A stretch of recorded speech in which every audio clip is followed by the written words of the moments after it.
Hello dear students, welcome to Rishikul Online School.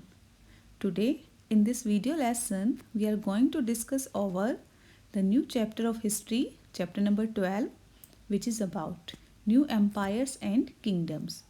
So let's begin the video lesson with the Gupta dynasty. This dynasty controlled the destiny of most of the northern India for more than 200 years. Although it was not as vast as the Mauryan Empire, but it left a deep cultural impact not only on the Indian subcontinent but also on the adjacent Asian countries. The Gupta dynasty was founded by Maharaja Sri Gupta. He was followed by his son Ghatotkacha Gupta.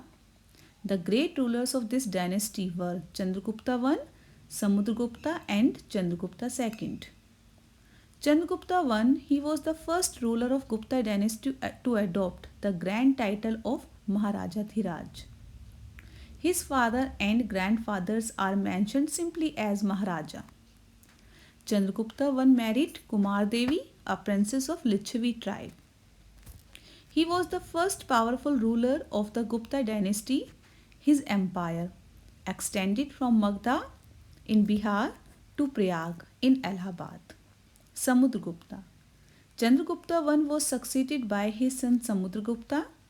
He is considered to be the greatest ruler of the dynasty. It is said that Samudragupta defeated 9 kings in the north and 12 kings in the south. His most important military exploit was his Deccan campaign, in which he covered a long distance of 3000 miles through dense forest. A pillar inscription at Allahabad gives valuable information of his reign. It was composed by his court poet Harisena in Sanskrit. The pillar also has an edict of Ashoka on one side. The inscription is of a special kind, what is known as Prashasti.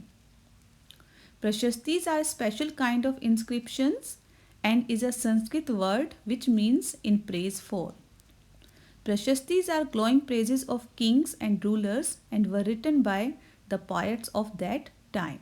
These are the frontier states of eastern and western India which accepted the lordship of Samudragupta.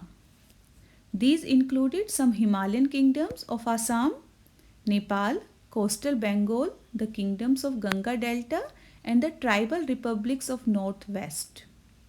Samudragupta, he was not only a great warrior but also a great musician and a talented poet.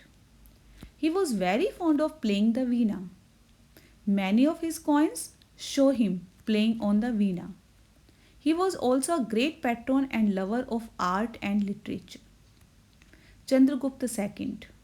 Samudragupta, he was succeeded by his son Chandragupta II. He was one of the most well-known rulers of India who took the title of Vikramaditya. He became king in 375 BC and the Gupta Empire reaches its height during his reign. He ruled for 40 years and he strengthened his empire through peaceful means. Chandragupta II is especially remembered for his patronage to art and literature.